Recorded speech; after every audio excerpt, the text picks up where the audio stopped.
నమస్కారం. శ్రీకృష్ణునికి అత్యంత ప్రీతికరమైన మార్గశిర మాసంలో వచ్చే మధ్య ద్వాదశి గురించి మనందరికీ కూడా తెలియజేయడానికి మనతో ఉన్నారు ప్రముఖ ఆధ్యాత్మికవేత్త, ఆర్షవిద్య తపస్వి, అదేవిధంగా శ్రీ శృంగేరి మహాసంస్థాన 2 తెలుగు రాష్ట్రాల సంచాలకులు, ఆదిశంకరాచార్య భక్త సమాజ వ్యవస్థాపకులు అయినటువంటి బ్రహ్మశ్రీ పసర్లపాటి శ్రీనివాస బంగారయ్య శర్మ గారు. మరి వారి మాటల్లో మత్స్య ద్వాదశి గురించి తెలుసుకుందాం.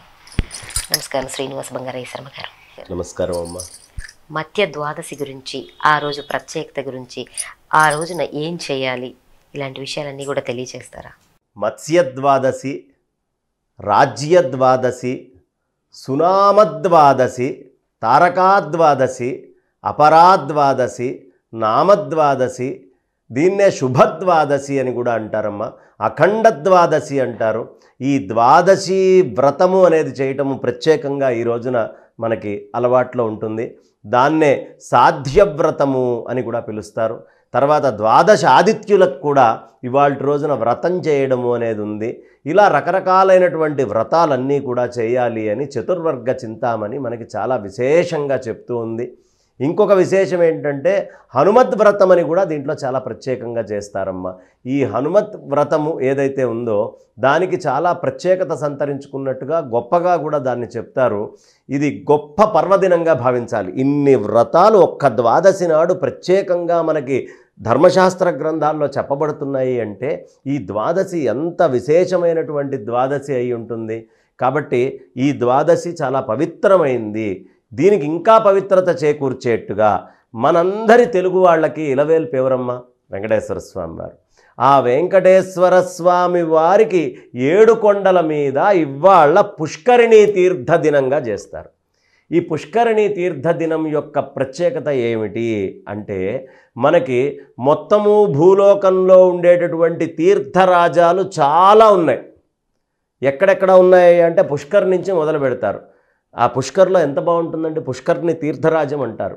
ప్రయాగలో తీర్థరాజము అని చెప్తారు. అలాగే ప్రభాసాన్ని ఒక తీర్థరాజము అంటారు. ప్రభాసం పుష్కరానిచ అని మనకి ప్రత్యేకంగా కూడా చెప్తూ ఉంటారు. కాబట్టి ఇలాంటి తీర్థరాజాలు ఎక్కడ మహత్తరమైన ఉన్నాయో ఆ తీర్థాలన్నీ కూడా మార్గశిర శుద్ధ ద్వాదశి ఉదయం అరుణోదయం అయ్యే టైం కల్లా, ఆ సమయానికల్లా తిరుపతి కొండ మీద స్వామి పుష్కరిణిలోకి వచ్చి ప్రవేశిస్తాయి. ఇది పురాణాలు చెప్తున్నటువంటి వచనం. ఇది మనం అనుకునేటువంటి వచనం కాదు. కాబట్టి ఆ రోజు అక్కడ కనుక స్నానం చేస్తే చాలా గొప్ప ఫలితం ఉంటుంది అని చెప్తున్నారు. కాబట్టి ఎక్కడ ఉండేటటువంటి తీర్థరాజాలన్నీ కూడా మనకు అక్కడ చేరుతాయి. అసలు మామూలుగా ఒక తీర్థంలో స్నానం చేయటమే విశేషం. ఒక పుష్కర్కి వెళ్ళి అక్కడ స్నానం చేశాము అంటే మనకి ఎంతో అద్భుతమైనటువంటి ఫలితాలు ఉంటాయని నమామి బ్రహ్మ పుష్కరం స వైష్ణవం స శాంకరం అని శంకర భగవత్పాదాచార్యులు వారు పుష్కరాష్టకము అని చెప్పారు. ఈ అద్భుతమైనటువంటి ఈ పుష్కరాష్టకములో ఒక్క పుష్కరిణిలోనే చేస్తే అలా అయితే అన్ని పుష్కరులు వచ్చి ఈ పుష్కరిణిలో ఆ తీర్థరాజాలు ఉంటున్నాయి అంటే ఎంత భాగ్యం. కాబట్టి తెలుగు వాళ్ళకి మనందరికీ ఉన్న అదృష్టం ఈరోజు గనక అంటే మార్గశిర శుద్ధ ద్వాదశి నాడు ఎవరైనా తిరుపతి వెంకటేశ్వర స్వామి గుడికి వెళ్ళి అక్కడ ఉండే తీర్థరాజమునందు స్నానం చేస్తే ఇంత పెద్ద ప్రత్యేకత సంతరించుకున్న వాళ్ళం అవుతాం. అన్నీ మనం తిరగలేం కాబట్టి మన వెంకన్న దగ్గరికి అన్నీ వస్తున్నాయి కాబట్టి దీన్ని తీర్థ దినంగా అక్కడ మనకి చేస్తారు. కాబట్టి ఇది ఈ మత్స్య ద్వాదశి, ఈ రాజ్య ద్వాదశి యొక్క ప్రత్యేకతమ్మ. శర్మగారు, మరి మీరు చెప్పినట్లుగా ఆ పుష్కరిణికి వెళ్ళి స్నానం ఆచరించలేని వాళ్ళు ఏమైనా చేయొచ్చు అంటారా? ఎవరైనా సరే పుష్కరిణిలో స్నానం చేయలేనటువంటి వాళ్ళు ఇంట్లో గంగాజలం ఉంటే లేకపోతే మామూలు జలం ఏదైనా ఉన్నా అది తీసుకొని త్రిపుష్కర త్రిపుష్కర త్రిపుష్కర అని గనక చల్లుకుంటే అన్ని పుష్కరాల్లో ఉండేటటువంటి నీళ్లతోటి స్నానం చేసినటువంటి ఫలం వస్తుంది. అవకాశం ఉన్నవాళ్ళు అక్కడ చేసుకోవాలి. వృద్ధులు పెద్దలు ఎవరైనా ఉన్నప్పుడు త్రిపుష్కర త్రిపుష్కర త్రిపుష్కర అని స్నానం చేస్తే మనకి చాలా అద్భుతమైనటువంటి ఫలితం వస్తుంది. మనకి 5 తీర్థరాజాలు ఉన్నాయి. ఏమిటవి? కాశీం, గయాం, గంగాం, ప్రభాసం, పుష్కరానిచ. పుష్కరం బ్రహ్మదేవుడికి సంబంధించింది, గయ పితృదేవతలకు సంబంధించింది, కాశీ విశ్వేశ్వరుడికి సంబంధించింది. కాశీం గయాం గంగా అనేటటువంటిది ప్రత్యేకంగా గంగ గురించి చెప్పేది విష్ణుపాదోద్భవి గంగా అని చెప్తారు. కాశీం గయాం గంగాం ప్రభాసము అనేటటువంటిది కృష్ణయ్య సోమనాథులో చివర్లో శరీరాత్యాగం చేసినప్పుడు ఉన్నటువంటి ప్రదేశం. పుష్కరు మనం చెప్పుకున్నాం. ఈ 5 యొక్క గొప్పతనము ఒక్కసారి మనం గనక ధ్యాత్వ మనస్సులో ధ్యానం చేసుకున్నంత మాత్రానే ఆ స్నానాలన్నీ చేసినటువంటి ఫలం మనకు వస్తుంది. కాబట్టి మనస్ఫూర్తిగా వెంకటేశ్వర స్వామి వారిని ఒక్కసారి నమస్కారం చేసుకొని ఈ శ్లోకం చెప్పుకొని గంగా గంగేతి యో బ్రూయాత్ యోజనానాం శతైరపి ముచ్యతే సర్వపాపేభ్యో విష్ణులోకం సగచ్చతి అని ఒక్కసారి ఆ నీళ్లు త్రిపుష్కర త్రిపుష్కర త్రిపుష్కర అని చల్లుకుంటే సమస్తమైనటువంటి దోషాలు మనకి దూరం అయిపోతాయమ్మా. అది దీని ప్రత్యేకత. అదేవిధంగా అన్ని రకాల ప్రత్యేకతలు ఈ ఒక్క మత్స్య ద్వాదశి రోజునే రావడంలో గల కారణాలు ఏమైనా ఉన్నాయండి? ఈ మత్స్యావతారము అనేటటువంటిది చాలా విశేషం. మత్స్యావతారం దేనికి సంబంధించింది? అన్ని నీళ్లకు సంబంధించిందే కదా. అంతటి విష్ణుమూర్తి మత్స్యస్వరూపుడై జలం మీద శయనించేటటువంటి ఆయన జలము లోపలికి మత్స్య రూపంలో వెళ్ళాడు. మృత్యు సోమకుని మును దృంచగ మత్స్యమూర్తి అయి ఆ స్వామి ఎవరైతే ఉన్నారో ఆ మృత్యు సోమకుని మును దృంచిన మత్స్యమూర్తి మన వాడై ఉండగా తక్కువేమి మనకు రాముండొక్కడుండు వరకు అన్నారుగా రామదాస్ గారు. కాబట్టి ఆ సోమకుడు అనేటటువంటి వాడిని చంపడానికి పరమాత్మ జలాల్లోకి ప్రవేశించినటువంటి రోజు కాబట్టి ఈ మత్స్య ద్వాదశికి అంత ప్రాధాన్యత, నీళ్లల్లో ఆ ప్రత్యేకత వస్తుంది.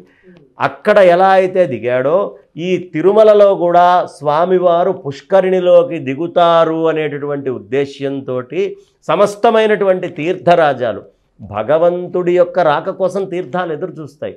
పుణ్యాత్ముల యొక్క పదస్పర్శ కావాలని తీర్థాలు ఎదురు చూస్తాయి. మహర్షులు మహాత్ముల యొక్క పదస్పర్శ కావాలి అని తీర్థాలు ఎదురు చూస్తూ ఉంటాయి. సాధారణంగా పాపాలు పోగొట్టడానికి తీర్థం చూస్తుంది అనుకుంటాం, కానీ తీర్థము కూడా మహాత్ముల కోసం ఎదురు చూస్తూ ఉంటుంది. ఎందుకు అంటే మనకి చాలా కథలు ఉన్నాయి. గంగలో స్నానాలు చేసి చేసి చేసి చేసి అంత పాప భూయిష్టం చేశారట. అమ్మవారి యొక్క శ్వేతవర్ణం అంటే తెల్లటి రంగు పూర్తిగా నలుపుగా మారిపోయింది. ఆ మారిపోతే అమ్మవారు కాకి రూపంలో వచ్చి మన ఆంధ్రప్రదేశ్లో కృష్ణా నది ఎక్కడైతే సముద్రంలో కలుస్తుందో ఆ హంసల దీవిలో ఒక్కసారి నీళ్లల్లో మునిగి తన పాపాలన్నీ పోగొట్టుకొని తిరిగి వెళ్ళిందంటే పాపాత్ములు వచ్చినప్పుడు పుణ్యనదులకు కూడా పాపం అంటుకుంటుంది అనే విషయాన్ని మనకి పెద్దలు చెప్పారు. మన యొక్క పాపాలన్నీ ఆవిడ అంటుకుంటోంది. మరి కలియుగంలో మామూలు పాపాలా జనాలు చేసేది? ఊహించలేనటువంటి పాపాలు, ఎక్కడ లేని డ్యాములు వస్తాయి, ఎక్కడ లేనటువంటి ఇబ్బందులు వస్తాయి. రకరకాలుగా అన్ని డ్రైనేజీలు ఇళ్లల్లోవి తీసుకొని వెళ్ళి నదుల్లోకే కలుపుతూ ఉంటారు. పూర్వం అసలు అల్పాచమనం వస్తే నదికి చాలా దూరం పోయిరా అని చెప్పేవాళ్ళు. అలాంటిది డైరెక్ట్గా గొట్టాలు తీసుకెళ్ళి నదుల్లో పెట్టేస్తున్నారు. మనకి ప్రత్యక్ష నిదర్శనం మన మూసి ఉండనే ఉంది, చూస్తూనే ఉన్నాం ఏమవుతుంది పరిస్థితి అనేది. కాబట్టి ఇన్నిన్ని రకాలైనటువంటి పాపాలు చేసినప్పుడు ఈ పాపం అన్నీ ఆ తల్లికి అక్కడ ఇబ్బందిగా ఉంటాయి.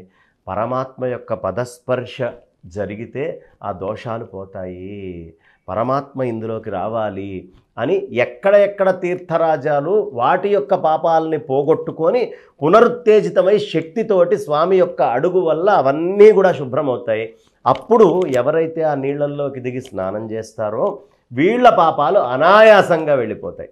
అంత సమూహం చేసిన పాపాలే తీర్థరాజాలు తీసేస్తున్నప్పుడు పరమాత్మ అందులో స్నానం చేయగానే మన పాపం ఎంతమ్మా. కాబట్టి అంత విశేషమైనటువంటిది ఈ మత్స్యద్వాదశి. స్వామి మత్స్యస్వరూపంగా నీళ్లల్లో లోపలికి వచ్చినటువంటి సందర్భం. చాలా చక్కగా తెలియజేశారండి, ధన్యవాదాలు. విన్నారు కదండి మత్స్య ద్వాదశి గురించి మనందరికీ కూడా బంగారు పలుకులలాగా ఉన్న బంగారయ్య శర్మ గారు ఎంత చక్కగా తెలియజేశారు. ఈ వీడియో కూడా మీ అందరికీ నచ్చుతుందని ఆశిస్తూ అందరికీ కూడా మత్స్య ద్వాదశి శుభాకాంక్షలు. నమస్కారం.